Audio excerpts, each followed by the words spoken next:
Et coucou tout le monde, j'espère que vous allez bien. Alors aujourd'hui on va pouvoir voir une nouvelle fable de La Fontaine, ça faisait un moment.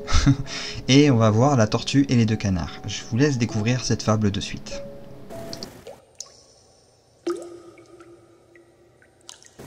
Une tortue était, à la tête légère, qui, las de son trou, voulut voir le pays. Volontiers on fait cas d'une terre étrangère, volontiers gens boiteux haïssent le logis. Deux canards, à qui la commère communiqua ce beau dessein, lui dirent qu'ils avaient de quoi la satisfaire. Voyez-vous ce large chemin ? Nous vous voiturerons par l'air en Amérique, vous verrez maintes républiques, maintes royaumes, maints peuples, et vous profiterez des différents mœurs que vous remarquerez. Ulysse en fit autant, on ne s'attendait guère de voir Ulysse en cette affaire. La tortue écouta la proposition. Marché fait, les oiseaux forgent une machine pour transporter la pèlerine. Dans la gueule en travers, on lui passe un bâton. Serrez bien, dirent-ils, gardez de lâcher prise. Puis chaque canard prend ce bâton par un bout. La tortue enlevée, on s'étonne partout de voir aller en cette guise l'animal lent et sa maison, justement au milieu de l'un et l'autre oison. Miracle, criait-on, venez voir dans les rues passer la reine des tortues. La reine, vraiment oui, je la suis en effet. Ne vous en moquez point, elle eût beaucoup mieux fait de passer son chemin sans dire aucune chose, car lâchant le bâton en desserrant les dents, elle tombe, elle crève aux pieds des regardants. Son indiscrétion, de sa perte fut cause. Imprudence, babile et sotte vanité, et vaine curiosité, ont ensemble étroit parentage. Ce sont enfants tous d'un lignage.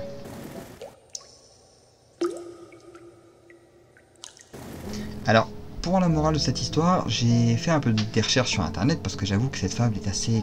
elle est simple et complexe à la fois. Simple à comprendre, mais complexe à décrypter. Et moi je suis pas un pro dans le domaine, donc je m'en tiendrai juste à donner mon avis sur ce que j'ai lu et ce que j'en retire moi à titre personnel.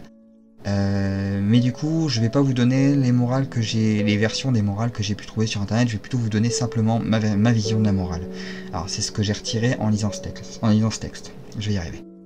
C'est simple pour moi, cette fable met en avant notre incapacité à nous taire. Voilà, pour moi c'est ça qui est vraiment clairement dit. À tel point que ça en devient dangereux, même des fois, à certains moments, notamment pour la tortue comme on peut voir dans l'histoire. On voit dans la morale déjà que la tortue est glorifiée à un moment en passant par-dessus les villages, il y a les villageois qui disent « Oh regardez, c'est la reine des tortues !» Et la tortue, du coup, entendant ça, se sent obligée de répondre. Elle se sent obligée d'y répondre en disant « Oui, oui, c'est moi la reine des tortues !» Ce faisant, elle cause sa perte. Et c'est vrai que dans nos vies, je pense vous aussi, vous avez déjà été dans une situation où vous avez eu l'opportunité de vous taire et vous ne l'avez pas saisi et ça a été pire. La situation a été rendue pire.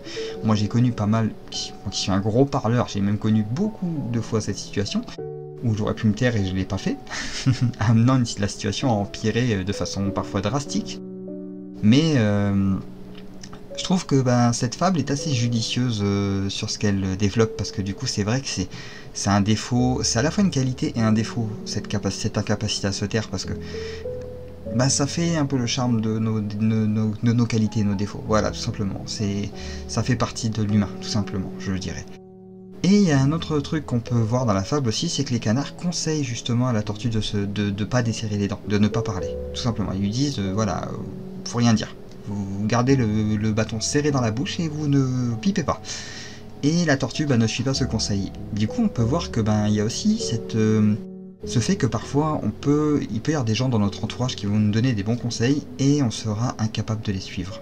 Par vanité, tout simplement. La tortue fait preuve d'une pure vanité dans la fable. Donc voilà, c'est mon retour sur la morale, je vais pas plus m'étaler dessus, je pense que vous avez compris ce que je veux dire. Je suppose en tout cas. Je vous laisse aller voir sur internet si vous voulez voir d'autres interprétations de la morale parce qu'il y en a vraiment beaucoup de ce que j'ai vu. Et je vous retrouve dans la partie suivante où je vais vous donner la suite de la citation que j'avais commencé dans la dernière vidéo.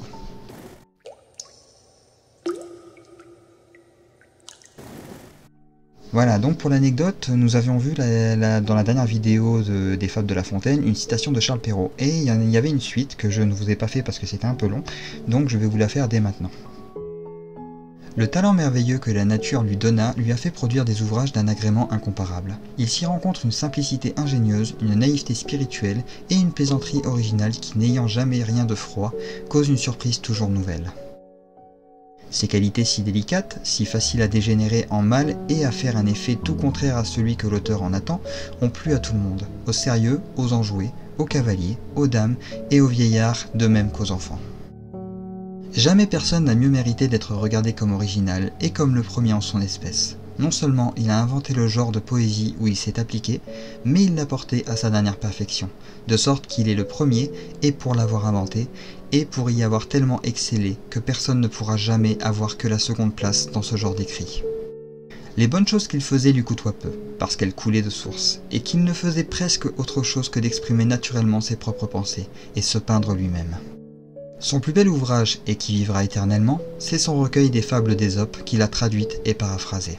Il a joint au bon sens d'Ésope des ornements de son invention, si convenables, si judicieux et si réjouissants en même temps qu'il est malaisé de faire une lecture plus utile et plus agréable tout ensemble. Il n'inventait pas les fables, mais il les choisissait bien, et les rendait presque toujours meilleures qu'elles n'étaient. Et voilà qui met fin à cette citation de Charles Perrault qui est tirée directement de son ouvrage des Hommes illustres. J'espère que cette vidéo vous a plu, et je vous retrouve dans la prochaine vidéo où nous revenons sur des légendes de l'héros, pour une vidéo version 2, car c'est une refonte d'une des premières vidéos de la chaîne. D'ici là, je vous souhaite une bonne semaine, portez-vous bien, et à très vite.